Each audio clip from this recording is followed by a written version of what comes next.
The scent hit her first. A clean, crisp perfume of green stems and cool petals. A fragrance so potent it cut through the sterile, conditioned air of the 88th floor. Anya breathed it in. A slow, deliberate inhale that felt like the first real breath she'd taken all day. They sat on the corner of her minimalist white desk, a cloud of impossible white in a world of chrome and black marble. White roses, dozens of them, maybe 100, packed so tightly into a crystal vase that they formed a single perfect sphere of bloom. A giddy, unfamiliar lightness fluttered in her chest. She was 20 years old, a country away from home, and someone had sent her flowers. Not just any flowers, but a display so extravagant it was causing the couriers in the lobby to whisper. A small, genuine smile touched her lips as she ran a finger over a velvety petal. She thought of the barista at the coffee shop downstairs, the one with the kind eyes and the easy laugh maybe, or the young man from the finance department who always found a reason to walk past her desk. The anonymity was part of the thrill. For a moment, she wasn't just Anya, the hyper-efficient assistant to Dmitry Pavlovich. She was a girl who was admired.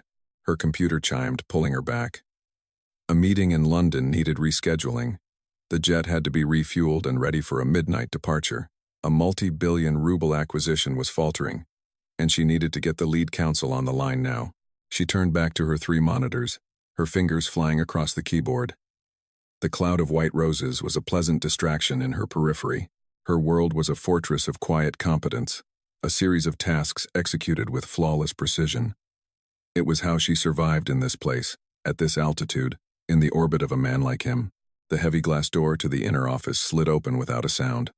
The temperature in the room dropped 2 degrees. Dmitry Volkov moved like the space belonged to him, because it did. The city of Moscow, sprawling out in a glittering panorama from the floor-to-ceiling windows, was merely his backdrop. He was not a large man, but his presence consumed all available oxygen. Today, he wore a charcoal suit by a designer, whose name was a quiet whisper of old money and new power. It was cut so perfectly it seemed less like clothing, and more like a second, more formidable skin. His tie was silver silk, the knot precise and unforgiving. At his wrist, the face of a Patek Philippe gleamed, tracking time in a world where his time was the only currency that mattered. He stopped beside her desk. She didn't look up, her focus locked on the email she was drafting. She could feel his stillness, the sheer weight of his attention. It was a physical pressure. He didn't speak. He never wasted words. He simply waited, knowing the world would pivot to him. "The Henderson contract is on your desk for final signature," she said, her voice even and professional. "And your call with the board is confirmed for 4. He made no sound of acknowledgement. The silence stretched. It was a familiar tool of his, a silence that could pry open secrets and force confessions. But it wasn't aimed at the Henderson contract. She felt his gaze shift, landing on the explosion of white at the corner of her desk. That's when she made the mistake of looking up. His eyes, the color of dark wet slate, were fixed on the roses. His face, usually a mask of aristocratic indifference, was tight. A muscle jumped in his jaw, a tiny, violent tremor that betrayed a crack in the perfect cold facade. "Who got you those flowers?" The question was not conversational. It was not curious. It was low, guttural, an accusation ground out from somewhere deep and primal. The air crackled. The giddy warmth Anya had felt just moments before curdled into a cold knot of dread in her stomach. I'm not sure," she stammered, her professional composure fracturing. There was no card. He took a step closer. He smelled of cedar and something else. Something metallic and cold, like rain on steel. His gaze flickered from the flowers to her face, and what she saw in his eyes made her breath catch. It was not anger. It was something far more dangerous. It was possession. A raw, predatory claim that had never been there before, or perhaps had been there all along, and she had just been too naive to see it. "White roses," he said, his voice ablade. A declaration. An insult. The gray wool of her sweater felt too thin, offering no protection. Get rid of them. The command was absolute. "I don't want to see them when I return." He turned and walked back into his office, the glass door sliding shut, sealing him away in his silent kingdom. Nia stared after him, her heart hammering against her ribs. She looked at the beautiful, innocent flowers, their scent now seeming cloying, suffocating. An insult. A declaration. What had felt like a sweet, secret gesture now felt like a harbinger, a mark painted on her door. With trembling hands she stood up, gathered the heavy crystal vase, and walked toward the small kitchenette. She dumped the entire bouquet, water and all, into the trash receptacle with a wet final slap of petals against stainless steel. The joy was gone, ripped out, and replaced with a gnawing unease. She had worked for Dmitry Volkov for 6 months. She had seen him dismantle corporate rivals with a single phone call. She had seen him eviscerate a senior partner for a minor mistake with 3 clipped sentences, but she had never, not once, seen him lose control, until now. Over a stupid bouquet of flowers, her desk phone buzzed. It was his private line. She took a breath, smoothed her sweater, and answered, "Yes, Dmitry Pavlovich. Cancel my evening." His voice came through the speaker, devoid of any emotion once more. The mask was back in place. "You'll be accompanying me to a meeting." "Of course. Where will we be going?" "I'll send the details to your car. Be downstairs in 5 minutes." The line went dead. She stared at the phone. Your car. Not a car. Not a taxi. A car was already waiting for her. He had already decided. She had no choice. The flowers were gone, but the mystery of them lingered, a question mark hanging in the air. And now she was being pulled from the safety of her desk, from the known world of spreadsheets and schedules, and into his. The glass walls of her office had never felt so much like a cage. She slid onto the soft leather seat, her sensible work heels sinking into the plush floor mats. The door closed with a heavy, sealing thud, shutting out the sounds of the city and locking her inside. The address that pinged on the car's integrated tablet was not for a corporate headquarters or a high-end restaurant near the Garden Ring. It was in an industrial district near the river, a part of Moscow that didn't glitter, a place of shadows and shipping containers. A cold dread, sharp and acidic, seeped into her stomach. This was not a board meeting. This was something else entirely. When they arrived, the Maybach slid into a discreet alley beside a featureless concrete building. The driver got out and opened her door. Another man, dressed in an identical dark suit, was waiting. He bowed his head slightly, not to her, but to the car itself, as if its occupant was already inside. She was merely a package being delivered. She was led through a steel door and down a narrow hallway. The air grew thick with the smell of expensive whiskey and cigar smoke. They emerged into a large, dimly lit room. It was a private club, but not the kind she was used to seeing in magazines. There were no velvet ropes or flashing lights. The furniture was dark wood and leather, the decor minimalist and severe. She felt like a specimen under glass, her gray sweater and simple black trousers suddenly feeling like a costume, marking her as an outsider. And then she saw him. Dmitry was seated in a high-backed leather chair at the far end of the room, a glass of amber liquid untouched on the table beside him. He was not looking at her. He was watching a heavy-set man across from him, a man with a scarred face and ink peeking out from the collar of his shirt. Even from a distance, Anya could feel the lethal stillness radiating from Dmitry. He was a predator in his natural habitat. The man with the scar grinned, a flash of gold in his mouth. "Volkov," he said, his voice a gravelly rumble. "You have developed a new taste, more exotic than the last one." His eyes flickered to Anya, dismissive and crude. The room went dead silent. Anya's blood ran cold. The last one. The words hung in the air like poison. Dmitry didn't move a muscle. He didn't raise his voice. He simply let the silence stretch until it was a tangible thing, heavy and suffocating. When he finally spoke, his voice was soft, almost gentle, which made it all the more terrifying. "Ivan," he said, the name spoken like a curse. "You mistake this for a negotiation. It is a notification. Your operations in the Presnensky district will cease by midnight tomorrow. If they do not, I will burn your entire organization to the ground, and I will start with the tongue in your mouth that you use to disrespect what is mine." He still hadn't looked at Anya, but the words, "what is mine," landed like a physical blow. He wasn't talking about his territory. He was talking about her. Ivan's grin vanished. The color drained from his face. He stood abruptly, knocking his chair back, and left the room without another word. His men scrambling after him. Dmitri remained seated, his gaze fixed on the spot where the other man had been.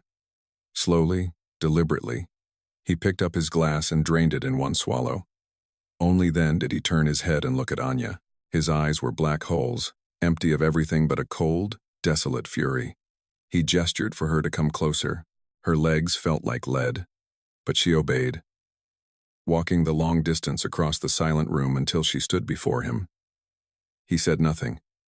He simply looked at her, his expression unreadable. The ride back to the Federation Tower was a study in silence. The city lights blurred past the tinted windows, but inside the car, the world had shrunk to the space between them. The air was thick with unspoken things. Anya stared at her hands, twisting them in her lap. The image of the man Ivan, the possessive claim in Dmitri's voice, it all swirled into a terrifying picture she was only just beginning to understand. He wasn't just a CEO. He was something far more dangerous. The men in that room were not executives. They were soldiers.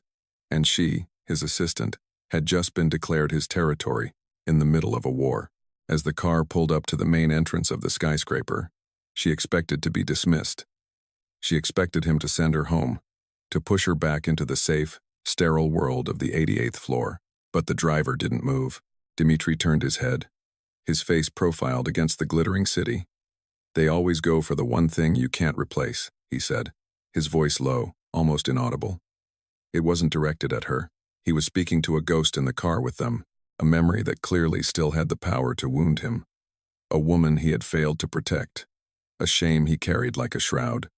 This was his wound, the crack in his armor. He was powerful, feared, a king in his steel and glass castle, but he had lost someone, and the thought of losing someone again was the one thing that could make him reckless. He finally looked at her. "Your services are no longer required for the evening. You may go." It was a test. An out. A chance for her to run back to her ordinary life and pretend none of this had happened. She could walk away, take the metro home, and draft a resignation letter in the morning. Her heart screamed at her to go, but her mind saw the flicker of profound, crushing loneliness in his eyes. The isolation of a man who could command armies but couldn't share his own pain. Her own voice surprised her when it came out, steady and clear. "You have a board call with the London office in 30 minutes, she said, her tone reverting to the cool efficiency he was used to. "You'll need the quarterly reports compiled and cross-referenced. I'll bring them up." It was a choice. A deliberate step back from the precipice, but not away from him. She was choosing to stay, to retreat to the familiar ground of their professional relationship because the raw personal territory they had just crossed was too terrifying to navigate. But it was still a choice to stay. A long moment passed. He searched her face, and for the first time she felt he was truly seeing her. Anya, not just the competent machine at the desk outside his door. A flicker of something surprise. Gratitude passed through his dark eyes before the mask slid back into place. "Fine," he said, and turned to look out the window again. Back on the 88th floor, the silence was different. It was no longer the empty, sterile silence of a corporate office after hours. It was a shared silence, heavy with the events of the evening.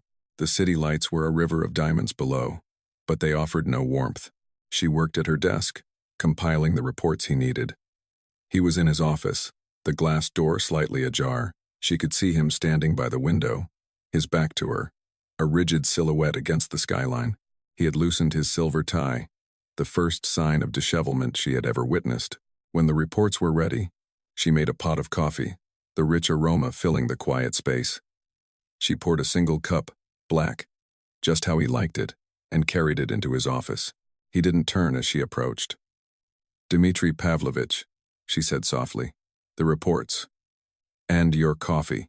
She set the files on the edge of his massive mahogany desk and held out the ceramic mug. He turned then, and the weariness in his face was stark under the sharp office lighting. He looked exhausted, not physically, but emotionally. The weight of his empire, of his war, was pressing down on him. He reached for the mug, and his fingers brushed against hers. The contact was a jolt of pure electricity, a static shock that arced between them. It was nothing, and it was everything. His skin was cool, his touch surprisingly gentle. He didn't pull away. His fingers lingered against hers for a fraction of a second too long. She looked up, and her breath caught in her throat. His eyes, dark and intense, were locked on hers. The vast, empty space between boss and assistant, between his world and hers, collapsed into this single, charged point of contact. The mask was gone. In its place was a man, vulnerable and raw, stripped of his power and his pretense. She could see the ghost he was chasing, the shame he was running from, the terrifying loneliness of his throne. The silence was no longer empty. It was filled with everything they couldn't say. Anya, he said, just her name. But he said it differently than anyone else ever had. It wasn't a summons.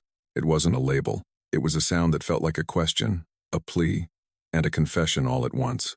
The next morning, they were waiting for her outside her apartment building. Two men, both in the same dark, one held the door to a black sedan, the same model as the car from last night. Her freedom, she realized with a sickening lurch, was gone. She was no longer just an employee. She was an asset to be guarded. His claim was now a physical cage. The day passed in a blur of forced normalcy. She answered emails, scheduled flights, and fielded calls, all while the two silent sentinels stood just outside her office door. Dmitri was remote, colder than ever. The brief moment of connection from the night before was seemingly erased, but she felt his eyes on her whenever she entered his office, a heavy, watchful gaze that tracked her every move. The tension was a high wire strung between their two desks, and she was terrified of falling. The fall came that evening. He dismissed her at her usual time. His voice clipped. "My men will see you home." She wanted to argue, to demand her life back, but she knew it was pointless.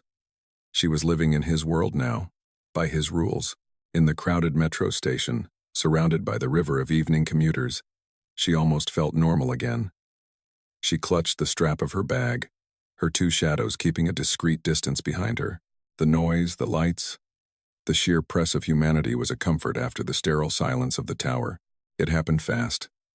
A sudden surge in the crowd, a shove from the side. Someone grabbed her arm, hard. Another man moved to block her path. Their faces were grim, their eyes cold and empty. They were not commuters. "Borodin's crew sends its regards," one of them hissed, his grip tightening on her arm like a vice. Panic, cold and sharp, seized her. She opened her mouth to scream, but a hand clamped over it. Then chaos erupted. Her shadows moved with a speed that was inhuman. There was no shouting, no fanfare. Just the sickening wet thud of fists hitting flesh. The grunt of pain. The swift, brutal choreography of violence. Then he was there. Dmitri. He appeared out of the crowd as if from nowhere, a wraith in a dark coat. He wasn't frantic or enraged. He moved with a chilling, surgical precision. One of the men came at him with a knife, a short, wicked-looking blade. Dmitri sidestepped the lunge, his hand a blur, and the man crumpled to the ground, unconscious before he hit the grimy station floor. He didn't kill. He dismantled. He reached her in 3 strides, his hand closing around her arm, pulling her out of the fray and tight against his chest. His body was a wall of solid muscle, a shield between her and the world. She could feel his heart hammering against his ribs, or maybe it was her own. For a single, unguarded moment, as he looked down at her, his face pale in the fluorescent lights, his control shattered. She saw pure, undiluted terror in his eyes, the terror of almost being too late, the terror of failing to protect someone again. The fight was over in seconds. The men from Borodin's crew were gone, vanished back into the crowd or lying motionless on the ground, attended to by Dmitri's silent soldiers.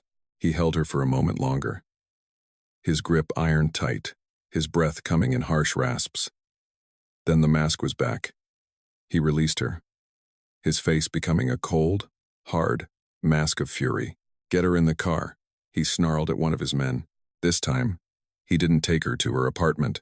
He took her to his penthouse that occupied the entire top 2 floors of the tower, a place of stark, beautiful minimalism, with windows that looked down on the whole of creation.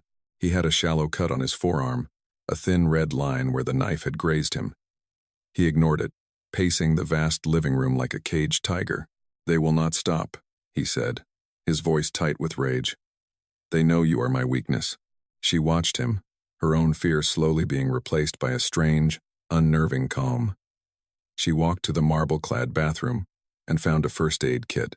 She came back and stood in front of him, blocking his path. "Stop moving," she said, her voice quiet but firm. He looked down at her, surprised. She took the kit from his unresisting hand. Her fingers were trembling, but her movements were steady as she opened a sterile wipe and began to clean the cut. The simple, intimate act silenced his rage. He stood perfectly still, watching her as she worked, his gaze burning into her. The wound wasn't deep. She found butterfly bandages and expertly closed the gash. She was no longer just his assistant. She was tending to the wounds of his world, crossing a line she could never uncross. When she was finished, her fingers lingered on his skin. He didn't pull away. His free hand came up, his touch surprisingly gentle as he cupped her jaw, tilting her face up to his. "The flowers weren't from an admirer," he said, his voice rough with an emotion she couldn't name. "They were a threat. From them. A message to let me know they could touch what is mine." It was a confession, not of love, but of ownership, a dangerous, absolute claim that should have sent her running. But she didn't run. She leaned into his touch, a silent acknowledgement. "I know." The final proof came the next day. Dimitri's head of security, a stern man named Mikhail, showed her a photograph on his phone. It was a picture of her bed in her own apartment. On her pillow, where her head should have been, lay a single perfect white rose. They had been in her home. They had been in her most private space. The threat was no longer a shadow. It was breathing down her neck. The war had to end. Dimitri planned a meeting with Ivan, the head of the rival organization. A trap, set at a neutral location, a high-end restaurant, with a private room he owned. He was going to end the threat for good. "You will stay here," he commanded, gesturing to the gilded cage of his penthouse. "You will not leave. Mikhail and his men will be outside the door. You will be safe." She nodded, but a cold unease settled over her. While he met with his lieutenants in his home office, she paced the living room. On his desk, he had left the blueprints for the restaurant, not the decorative ones, but the full architectural plans. She had spent months memorizing the layouts of all his properties for logistics and event planning. Her eyes scanned the familiar lines. She saw the private room, the main exits, the kitchen access, and she saw the emergency escape route he'd planned for himself. A service corridor that led to a back alley. Her blood ran cold. She remembered an addendum from 6 months ago. City works, a gas main replacement. That entire alley had been excavated. The corridor didn't lead to an escape. It led to a 10-meter drop into an open construction pit. It was a death trap. Whether Ivan knew it or not, Dimitri was planning to walk right into it. She couldn't call him. She couldn't interrupt. To do so would be to question his authority in front of his men, an unforgivable offense. Her mind raced. She thought of Mikhail, the stoic head of security. He was loyal, but his loyalty was to Dimitri's safety above all else. She found a tablet, pulled up the city planning permits she had filed herself months ago, and highlighted the relevant section. She wrote a simple, unsigned note. "Check the alley. City Works Permit, 7B. She called Mikhail to the door on the pretense of needing water. As he turned, she slipped the tablet into the hands of the younger guard standing behind him, a man whose face she recognized as being newer, more eager to prove himself. She met his eyes for a split second, her gaze conveying an urgency that transcended words. He gave a nearly imperceptible nod and slid the tablet away. She had done all she could. She had acted not as a victim to be protected, but as a player in the game. She had used her knowledge, her mind, to protect him. Hours later, he returned. He was not unscathed. There was a bruise high on his cheekbone and his knuckles were raw. But he was alive. He walked into the penthouse, ignoring Mikhail's attempt at a report. His eyes scanned the room, looking for her. She was not in the living room. She was waiting for him in his office, standing by the great windows, looking down at the kingdom he ruled. She had chosen to meet him on his ground, in the heart of his power. He walked directly to her, his steps silent and deliberate. He stopped in front of her, so close she could feel the heat radiating from his body. He didn't thank her. He didn't ask how she knew. He simply looked at her, and in his eyes, she saw everything. The cold mask of the CEO, The ruthless fury of the organization leader, it was all stripped away, leaving something raw and absolute. "You," he said, his voice low, a gravelly sound that was both a surrender and a coronation. "You are my only vulnerability. And my greatest strength." It was not a declaration of love. It was a statement of fact, a truth that now defined them both. It meant more than any poem, any promise. Her old life was gone. She could never go back to being just Anya, the girl with the gray sweater and the quiet apartment. She was tied to this man, to his danger, to his darkness. The cost was her freedom. The cost was her peace. He had paid a price, too. He had exposed his heart, the one chink in his armor, and laid it at her feet. He held out his hand. It was not a request. It was an offer. A key to a cage made of steel and silk. To take it was to accept everything he was and everything she would become with him. She looked from his hand, strong and scarred, to his face, to the dark, intense eyes that saw all of her. Behind him, the lights of Moscow glittered, a universe of shadow and brilliance. Her own hand, steady now, lifted to meet his. The touch was not a spark, but a weld, fusing them together.